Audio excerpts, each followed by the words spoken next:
menit waktu Indonesia Barat oleh 967. Putusan nomor 67 PHPU BUP 23 2025 demi keadilan berdasarkan ketuhanan Yang Maha Esa, Mahkamah Konstitusi Republik Indonesia yang mengadili perkara konstitusi pada tingkat pertama dan terakhir menjatuhkan putusan dalam perkara perselisihan hasil pemilihan umum Bupati dan Wakil Bupati Kabupaten Kepulauan Aru tahun 2024 yang diajukan oleh Dotranda Temi Ursipuni MSI dan Hadi Jumaidi Saleh, pasangan calon bupati dan calon wakil bupati Kepulauan Aru tahun 2024, nomor urut 1, memberikan kuasa kepada Dr. Antoni Hatane SHMH dan kawan-kawan, selanjutnya disebut sebagai pemohon. Terhadap 1, Komisi Pemilihan Umum Kabupaten Kepulauan Aru memberi kuasa kepada Laradi Eno SHMH dan kawan-kawan, selanjutnya disebut sebagai termohon.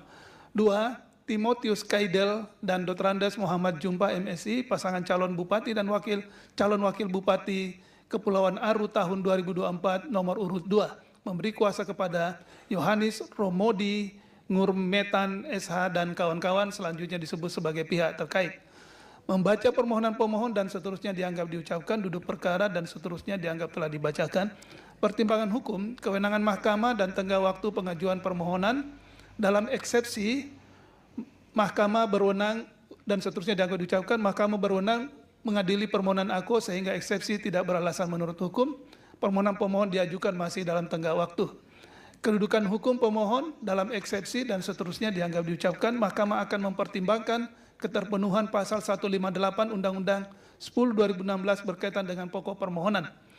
Bahwa setelah Mahkamah mendengar dan membaca secara saksama dan seterusnya dianggap dibacakan, Mahkamah mempertimbangkan sebagai berikut. Bahwa berkenaan dengan dalil pemohon mengenai tidak terpenuhinya persyaratan calon, jawaban termohon, keterangan pihak terkait dan Bawaslu, berkenaan dengan hasil pengawasan Bawaslu Kabupaten Kepulauan Aru, pada pokoknya menjelaskan Pengadilan Negeri Makassar telah mengeluarkan surat keterangan atas nama Timotius Kaidel tidak sedang dinyatakan pailit berdasarkan putusan pengadilan yang telah mempunyai kekuatan hukum tetap. Bahwa berdasarkan seluruh uraian pertimbangan hukum tersebut di atas, Mahkamah tidak mendapatkan keyakinan akan kebenaran terhadap dalil-dalil pokok permohonan pemohon. Oleh karena itu, terhadap permohonan aku tidak terdapat alasan untuk menunda keberlakuan ketentuan pasal 158 Undang-Undang 10/2016 dan seterusnya dianggap diucapkan.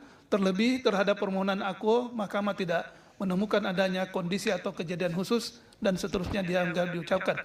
Adapun perbedaan perolehan suara antara pihak terkait dan pemohon adalah 11.013 suara atau ekuivalen